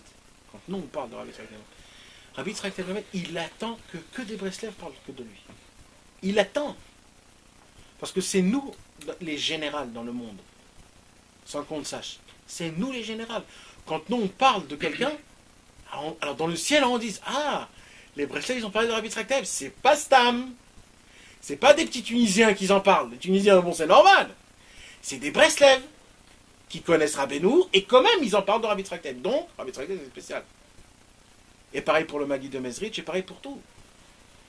Ça veut dire c'est spécial. Quand nous, on parle de lui, ça, c'est grand. C'est pour ça que nous, on a une d'Afka d'allumer pour lui, d'Afka nous et lui, et pour le Maguid. Parce que nous, on est important, et nous, on fait du bien encore plus que tout le monde quand on parle de Rabbi Yitzhak Taïb. Et je vais aller même encore plus loin. Ça se peut que Rabbi Yitzhak Taïb, il vient chez Rabbeinu lui demander le mérite qu'il y a quelques élèves qui lui parlent de lui. Qu'il puisse lui faire une Torah. C'est sa grandeur. C'est sa grandeur. Parce que tous les tzadikim dans le ciel, ils savent que la vraie continuation, c'est Rabbeinu. Alors eux, ils veulent être aussi dans la continuation. Alors ils disent, Rabbeinu, il y a une petite possibilité qu'il me garde une place à côté. Ouais. Mais ben c'est comme ça. Mais moi je vous dis, moi ça, je le garde, ça fait des années dans ma tête. Mais c'est ça en vérité. Que tu ressens. Mais bien sûr. C'est pour ça, moi j'ai un grand lien avec tous les Yortsaïtim et tous les trucs et d'en parler et tout ça. Parce que les pauvres, ils souffrent. Ben je te dis, ils souffrent. Vous croyez que le Tzara, il est dans ce monde-ci? Mais en haut, vous savez qu'est-ce qu'il y a en haut? Il y a Amalek. C'est encore plus grave. Il y a des tzadikim énormes qu'en haut, ils sont attrapés, les pauvres. Et leur seule délivrance, c'est dans ce monde-ci. C'est pour ça qu'il y a une liane énorme. À travers nous. Ouais, à travers nous. C'est nous qu'on les fait revivre. Et en nous, qu'on a un lien avec Rabbeinu, automatique, Rabbeinu, il s'occupe d'eux. Donc ils sont sauvés. C'est ça la grandeur des histoires et des... C'est-à-dire qu'on réveille cette grandeur-là. On réveille. Rabbeinu, il n'en parle. Chez Modèle Sadikim et tout ça, toutes ces choses-là. C'est pas pour rien, c'est pas pour rien. Sachez, il y a des grands secrets dans toutes ces choses-là. Eh oui.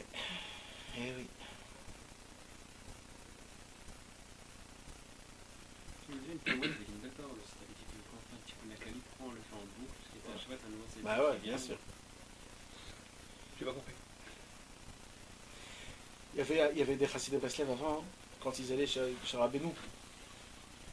Ils étaient tellement explosés de lumière qu'ils disaient le Tikkun Akali, et quand ils terminaient le Tikkun Akali, c'était pas terminé. Ça commençait. Alors ils disaient un autre Tikkun Akali, un autre Tikkun Akali. Et tu voyais des Chassidei Breslev qui pouvaient faire des heures de prière, des heures d'études. Et ils viennent, ils te disent le Tikkun Akali 3-4 heures d'affilée.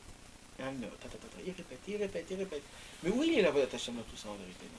Mais vas-y, fais une petite beauté doute. Mais la beauté des choses, c'est qu'en vérité, d'abord, c'est pas toi qui...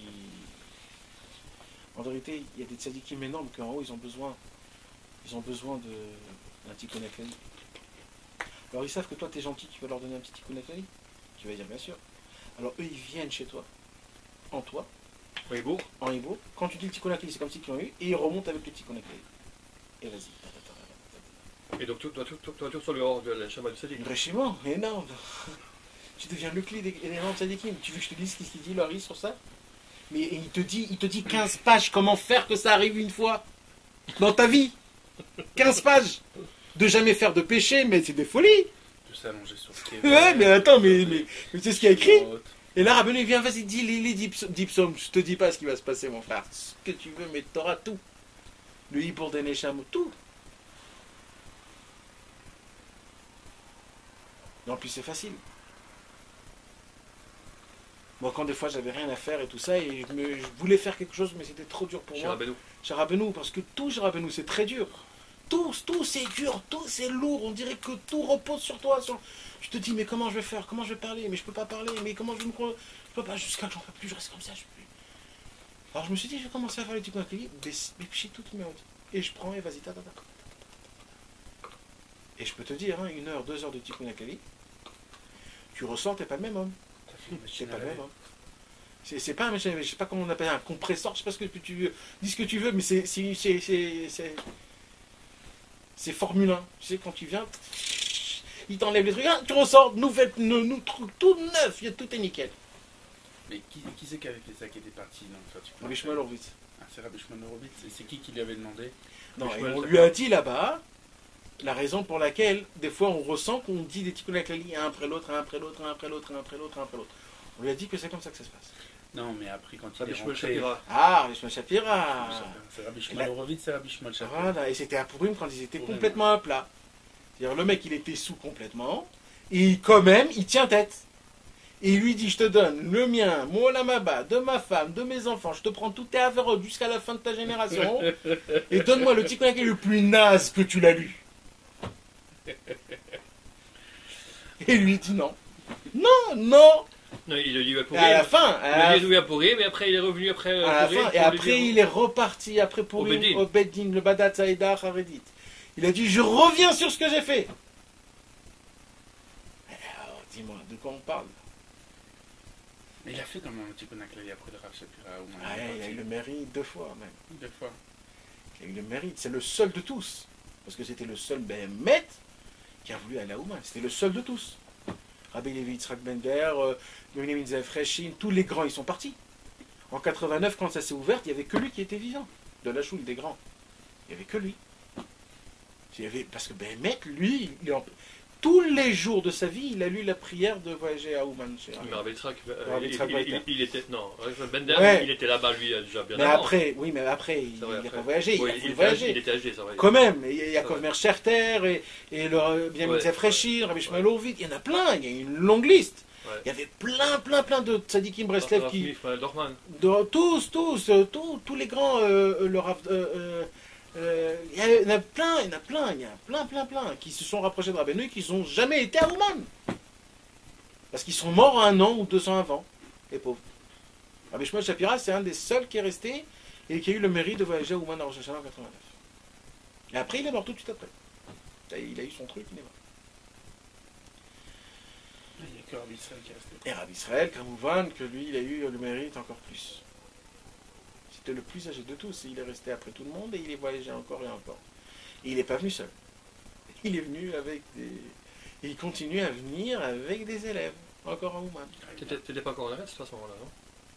Non. Mais il y avait 2-3 ans qu'on a voyagé quand on était en arrêt. Mais la première fois, donc on avait voyagé en 89, il y avait Rabbi Israël, 89, 90, 91, en 92, en 93 on est monté. Moi j'ai fait un Rosh Hashanah ici en Eretz, où était Rabbi Israël aussi. Ah c'est bien, encore avant, quand ça veut dire. J'ai vu Rabbi Levi Yitzhak Bender aussi. Ah voilà, donc ça veut dire en 88, 87. Moi, je t'ai dit, est-ce qu'on a le droit de dire, est-ce qu'on a le droit de se dire, je fais ce tikkun aklali là pour cette personne? Ouais, bien sûr qu'on peut. Mais moi, quand j'écoute cette histoire, c'est un peu Manuel, justement, a priori, il faut pas trop faire ça. Je sais pas, la vérité, c'est... Pourquoi? Parce qu'il n'a pas voulu lui donner son tikkun aklali? Ah non, il n'a pas voulu parce qu'il voulait garder son mérite, parce qu'il voulait le garder pour lui. Mais en tant que toi, quand tu es aussi, tu veux faire un tikkun aklali, est-ce que Ah, tu mais veux toi, dire, tu pour fais cette une personne-là, d'accord. quand tu dis ça, tu lui donnes. Et ça veut dire que tu le fais pour toi et pour la personne. Non, si tu le fais comme ça, ben, lui, il C'est une bonne question. C'est comment l'interpréter cette histoire? Non, mais c'est une bonne question. C'est une bonne question. Non, pourquoi? Ça veut dire que c'est un zilzoul? Comme si ça serait un zilzoul? Non, l'inverse. Ça veut dire. C'est pas que c'est un zilzoul, ça veut dire d'un côté tu te poses la question, quoi? Oh, ça va, tu peux pas donner un peu à Vat Israël à quelqu'un, il est jamais allé, tu le vois comme ça. Donne-lui un petit tikkun HaKalei, il est pour vraiment. Même que tu comprends et que tout ça, mais. C'est une question. Moi, je me rappelle quand j'ai raconté cette histoire-là, il y avait Avram Cohen. Tu connais Avram Cohen, le grand, Walishma et tout ça. Puis quand il a entendu ça, il a dit, moi aussi.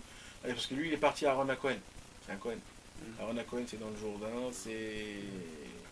C'est 8 heures de chamor, de chameau. 8 heures de chameau. Tu arrives là-bas, tu ne bouges plus. 6 heures. Rien que pour te. Parce qu'il est dans les pics. Alors lui, il a dit, moi je suis prêt à donner tous les tikkun HaKalei que j'étais à Aaron Cohen, sauf un, je le garde pour moi. Il a dit, qui est-ce qui ont... Après qu'il a entendu l'histoire que je lui ai racontée. Parce qu'il lui, ne comprenait pas cette histoire. C'est vrai, mais c'est d'un côté, c'est en fait... Moi j'ai dit qu'en fait, toute cette histoire, elle s'est passée pour qu'elle soit être racontée. Non, mais tu comprends, il veut garder... au contraire, non, moi je comprends ça, c'est pour te montrer l'importance. Oh, exact, c'est ce que je dis. Donc cette histoire a été faite rien que pour qu'on la raconte. Pour que tu comprennes l'importance. Pour qu'on comprenne. Bah oui. Pour montrer combien un tikkun HaKalei ça recherche, c'est plus qu'un lamaba, un lamaba de sa vie. C'est rien ça. C'est plus que toi un tikkun HaKalei chez Rabbeinu. Que Rabbi Nathan il a dit, moi je suis prêt à redescendre dans ce monde si tu me laisses faire un seul tikkun HaKalei sur le cœur de Rabbeinu. Exact. Donc cette histoire a été faite pour être racontée. Mais est-ce qu'on a une shlita sur son lamaba, sur le mérite, qu'on puisse le vendre, etc. Tout. C'est une machloket. Est-ce qu'il y a, d'après la lacha, est-ce qu'on peut venir faire au Beddin? C'est une machloket. Le Shulchan Aruch, il parle de ça? Non, mais les Acharonim, ils parlent de ça, c'est une machloket. Le Chazon Ish, il dit que comme tout, c'est une matnat rinam, parce que Dieu, il te doit rien, et c'est pas écrit dans la Torah que tu as un sachar olam haba, c'est écrit que dans la Torah chez Balpé. Donc tout, c'est comme une matana. Et une matana, tu peux pas jouer avec, on te la donne, on te la donne, c'est tout. C'est à toi. Et donc, comme c'est l'obashlita shelcha, ça veut dire. C'est-à-dire, c'est Dieu qui te le donne. Justement la question que je pose. Mais il y a des autres poskim, il y a des poskim sfaradim qui ont dit que non, tu as toute la possibilité d'avoir de faire il y a des millions d'histoires, on voit que t'as dit qui me disent ça. Mais le Razonich, il dit tout ça, c'est des... Il dit un homme ne peut pas vendre son lamaba, un homme ne peut pas prendre les verrotes de quelqu'un d'autre. Ouais, la Bechora, oui. La Bechora, oui, mais pas le lamaba en haut. Je sais pas. Ouais. En tout cas, il faut faire gaffe. Combien d'histoires sur le Baal Shem Tov, combien d'histoires sur les Talmudim du Baal Shem Tov, comme ça, matin. On voit ça, où il parle de ça, que le lamaba, il te donne la hors lamaba, ils sont pas à tout donner. C'est le cas avec le essai, avec un raf qui avait qu'un... Rabbi Nathan Bal Megalé Amoukot. Avec sa femme, il y a un maretz qui a vendu son lamaba, parce que sa femme a dit récupère-le, je m'en fous, il paye plus cher. C'est un petit peu, c'est pas exactement la même chose, mais j'ai toujours eu la même question qui s'est posée quand Yitzhak, il a donné la bracha à Yaakov, après ça il est venu, il a dit t'as plus de bracha pour moi. Je veux dire, c'est à quoi? La bracha qu'il lui donne une fois, c'est-à-dire qu'il n'a qu'une bracha, il a les bracha, il peut en donner tant qu'il veut. Pourquoi c'est dire qu'une bracha? Non, une bracha on peut donner qu'une seule fois. Ça, je comprends pas. Il peut faire des brachas tant qu'il veut, à qui il veut, etc. Tout. Non, pourquoi, genre, il a pris un réservoir de bracha, il a épuisé son réservoir, il n'a plus de bracha pour en donner à quelqu'un d'autre? C'est quoi une bracha? Tu sais ce que c'est une bracha? Une bracha, c'est un tuyau. Un tinor, ouais, d'accord. Une bracha, c'est un tinor. Ça veut dire toute la shefa que j'ai pour moi, je te donne à toi. Il n'a pas dit que c'était la shefa que j'ai pour moi, il dit que tu es ça. Non, mais Yitzhak, dès le départ, il voulait faire une seule bracha. Pour la basée, pour le Geshmiut et la Ruchniut. Parce qu'il se sentait qu'il allait partir. Alors il s'est dit, j'ai 2 enfants, je vais prendre le meilleur, à lui, je vais lui tout donner. Alors je prends mon tuyau énorme, je prends toute la lumière qui doit sortir, je lui donne à lui. Alors toute la bracha, tout le mekor tzino à shefa, il va chez lui. Maintenant il ne s'attend pas qu'il y en a un deuxième qui va revenir, moi j'ai tout donné à l'autre. Et il y a le deuxième qui revient. Alors le deuxième, il a dû trouver une petite combine. Il a trouvé une combine, c'est que quand tu puisses pas chez toi, ça va aller chez l'autre. Il a dit, Yaakov, ça veut dire quand nous, c'est exactement avec Rabbeinu. Quand nous, on n'étudie pas les Torahs de Rabbeinu, c'est les Goïms qui les découvrent. Tous ce que tu fais, les 11, les 9, les 11, les quoi, les pas là, les marques. Ah, je t'ai mis Sretzadim. Je t'ai mis Sretzadim, et tous les découvertes qu'ils trouvent sur de regarder que le bien et que le désespoir n'existe pas. Et le film, Assod, le secret, comme quoi il faut dire les paroles, il faut se... D'où ça vient tout ça? C'est quoi ça encore? Tout ce qu'ils ont trouvé, les goïms, des nouvelles, des paroles de Rabbeinu. Mais c'est eux qui te le découvrent et qui font avec ça des... D'où ça vient tout ça? C'est parce que nous, on est des honteux, gâtés pourris. On fait rien avec ce que Rabbeinu. Ça veut dire Rabbeinu, vous faites pas avec moi, c'est des autres qui vont le prendre. Et malheureusement, c'est comme ça. Donc c'est une torara quand on voit que quelqu'un, un goy, il te parle de Kaviarol, de Rabbeinu. Il te dit le désespoir n'existe pas. Il y a un gars qui a dit ça? Ouais. Avant lequel? Il y a aujourd'hui. Ils écrivent des livres, il y a des films qui sortent, il y a des trucs dans le monde en entier qui en parlent. Il y a un livre où le monde a été traduit en 17 langues. Je ne me rappelle plus comment. Je t'avais parlé de ce livre. Ça dit oui. Ouais, je t'avais parlé de ce livre. Et c'est un livre de mes mamaches. Ils l'ont fait en hébreu. Et c'est des paroles mot pour mot. Mais non, c'est une femme qui habite à Khlechel-Ilezoa, je sais pas où elle habite, et jamais ni vu ni connu. Qui était malade et qui s'est guéri. Ouais, exact. Et je te dis, elle te parle des choses, mais je te dis, c'est de la folie. C'est de la folie. Il faut parler aux membres, il faut leur dire, il faut leur faire, il faut parler avec le Dieu, et des trucs de folie.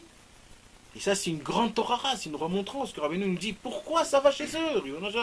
Moi, je vous les ai donnés avant. C'est parce que nous, on doit les accomplir. Voilà. Donc tout ça, tout ce qu'on a dit, d'abord, il faut que ça soit pour la bonté, pas l'élévation, parce qu'ils sont très hauts, mais c'est pour les Tovat Nishmat, les Chvod Nishmat, tous les grands tzadikim, et surtout Rabbi Chaitay, que nous on appartient beaucoup, on a un grand kécher. Et le Maïd de Mesrit aussi, on a un grand kécher parce que c'est le petit-fils du Baal Shem Tov, c'est l'élève du Baal Shem Tov, et qu'on l'aime et qu'on adore et qu'il était spécial. Il n'était pas Pachout, le Maguid de Mesrit, c'est pas encore quelqu'un d'autre. Le Maguid de Mesrit, c'était quelque chose de spécial. C'est-à-dire le Baal Shem Tov, toute sa vie, lui, il était en voyage, le Baal Shem Tov. Toujours en voyage. Et le Maguid de Mesrit, jamais il est sorti de chez lui à la maison. Il a fait bouger le monde en entier de chez lui à la maison. Les tzadikim, ils disent c'était ça, il était encore plus grand que le Baal Shem Tov dans ce lien-là. C'est que le Baal Shem Tov, il a dû voyager, le pauvre, partout, et de dire des mots, et les chevaux. Et le Maguid de Mesrit était assis chez lui à la maison, et il bougeait le monde en entier. Il y a des histoires, Le Maguid de Mesrit, il ne pouvait pas se tromper au mikvé. Il avait un très grand problème dans le pied. Il ne pouvait pas marcher. Et le Baal Shem Tov, il a dit, le Yitzhara, il connaît toutes les portes de sortie, de cachette. Il lui a fait faire des mal de pied parce que il sait très bien. S'il se trompe une seule fois au milieu, le Maguid de Mesrit. Il n'y a plus rien, il ne reste plus rien. Il y a Mashiach tout de suite. Rabbeinu, il a dit sur le Maguid de Mesrit, ça c'est encore plus haut. Quand Rabbeinu dit une parole sur quelqu'un d'autre et que nous, c'est énorme ça. Rabbeinu a dit sur le Maguid de Mesrich que là où il regardait, il voyait les 7 berges. On ne sait même pas ce que ça veut dire. Mais on répète ce que Rabbeinu a dit. Oh, il a dit pour un élève, il est venu voir Rabbeinu, il lui a dit c'est vrai que quand à chaque regard du Maguid de Mesrich, je fais les 7 bergers, il a dit tout ce qu'on peut te dire sur le Maguid de Mesrich, tu peux croire. Tu sais c'est sur qui on dit ça normalement? Sur le Baal Shem Tov. Ah ouais? Ouais, on dit sur le Baal Shem Tov. Pourquoi on dit ça? Parce qu'il y a tellement d'histoires sur le Baal Shem Tov qu'on dit que tous les histoires, même s'ils sont fausses, ils sont vrais. Pourquoi? Parce qu'ils pouvaient faire. Parce qu'il faut croire. Rabbeinu, il est parti très loin. Le Baal Shem Tov, non, ça c'est certain. Le Maguid de Mesrich croit tout ce qu'on raconte sur lui.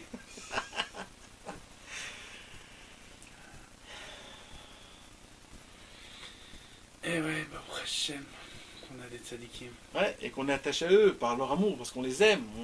On est attaché à eux par l'amour qu'on a envers eux. Au Hachem, c'est quelque chose de grand. Qu'ils puissent nous donner un petit peu de leur lumière et de leur mérite, qu'on puisse nous un petit peu se dégager de cette buée, de ce monde qui pue horrible.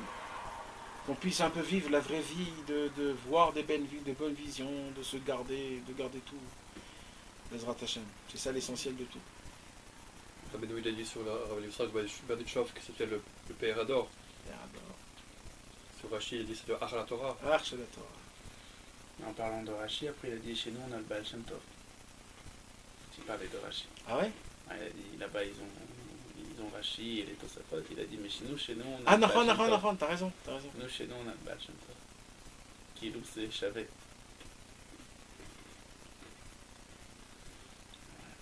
C'est très fort, c'est très puissant les paroles que Rabbeinu a dit sur les gens. du Rabbi Elimelech, de Rabbi Zusha. Ouais. Rabbeinu, il a parlé de Rabbi Zusha. Sûr. Il a dit c'est le seul qui a su garder la flamme quand il a vu le Maguid de Mézérich le plus. 25 ans. 20 ans, 25 ans. T'imagines 25 ans d'être allumé? Tu sais, quand t'étais allumé au début, 25 ans, le mec. 25 ans comme ça. Ah, Et tu sais, ça reste pas calme, hein, parce qu'une flamme, ça enflamme. Donc 25 ans, ça monte, le mec.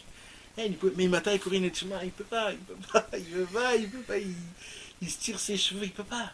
Il se roule par terre, il est en folie, il enflamme son frère. Mais attends, son frère, tu sais c'était qui, le Amélie Meller? C'était comme lui, mais en grand, en dévoilé. mais dans la Torah, ça veut dire, le Rabbi Zusha c'était dans les Maasim, dans les miracles. Rabbi Elimelech c'était dans la Torah, il y avait une yeshiva. Ça veut dire, Rabbi Zusha devant Rabbi Elimelech, on doit se dire, bon, c'est Rabbi Elimelech. Lui il vient, il l'enflamme. Et Rabbi Elimelech, avec son humilité, il écoute. Il dit, je vais aller avec toi, vas-y. C'est lui qui lui a dit de Et partir en c'est exil. son frère, ouais, et c'est son petit frère qui lui dit, vas-y. D'aller où? viens. En exil. Il est parti voir comme ça, j'avais lu que Rabbi Noam Elimelech, il était dans ses shivas et tout ça. Il dit, mais qu'est-ce que tu fais là? Ouais. Tout est inanime, c'est pas comme ça qu'il faut servir Dieu. Il faut partir en exil, il faut s'exiler. Alors il a dit. Parce qu'il était allumé, mais ça se fait qu'il s'est trompé, Rabbi Zusha, il était allumé. Et l'autre lui dit, bah viens, on part en exil. Et ils sont partis les deux. Un an, vas-y. Et il était allumé. Ah, ils ont fait des choses dans cet exil. Ah ouais. Oh là là. Ils ont fait des trucs. Hein. T'as le livre qui s'appelle Shtéachim, un truc comme ça, je crois. Achim Akdoshim. Achim Akdoshim. Ah, je l'ai pas, non. Tu l'as pas? Non. Achim Akdoshim. Je l'ai pas. Sur donc. Mais si tu veux des histoires sur Rabbi Elimelech et Rabbi Zusha, il y a 5 tomes qui est sorti. 5 tomes. 5 tomes sur eux deux, c'est Que sur eux. Ouais. C'est Moshe Yeza, Moshe. Tu sais pas de quoi je parle? Comment S'appelle ça s'appelle? Ça s'appelle qu'on est parti à l'eau de Rizal. T'étais là? On était à la voiture, il nous raconte toute l'histoire, il a fait l'autre. Ouais, mais bah, lui, il a tout lu. C'est quand tu dis ça, c'était allumé pour 1 an, pour 2 ans, t'es allumé. Mais je te dis, mais tu les vis, c'est de la folie. 5 tomes sur eux. Je me rappelle plus comment ça s'appelle. Je sais que celui qu'ils a écrit s'appelle Mordechai Gerlitz. Tu peux chercher par rapport à ça. Tsantrot Azav, Shnet Tsantrot Azav, je crois. Tsantrot. Bah, il doit y en avoir beaucoup de 5 tomes. Ouais, je crois qu'il faut. Faut aller En chez. tout cas, c'est tout, ça veut dire. C'est un complet de ces deux. Ah, il a fait un gros ribus, le mec. Oh là là, mais ça, il n'a pas écrit en une seule fois. Hein. Le 5 et le 6, il est sorti maintenant. Et le premier est sorti il y a 10 ans. Wow. C'est un ripousse. Ouais, il se promène dans toutes les. Ouais, il est connu, c'est des livres connus. C'est des livres, ça veut dire connus, quoi. Ils sont dans partout. Shnet Tsantrot Azav, ça s'appelle. C'est quoi ça? Je sais pas, c'est les 2 couronnes d'or, je crois.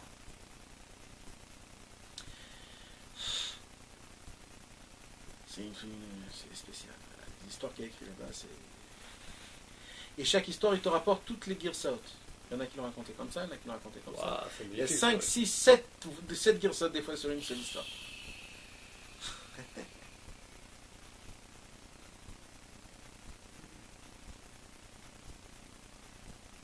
Ah là là, c'est vraiment. Tu vois, ça répond un petit peu à ce qu'on parlait l'autre fois, tu te rappelles?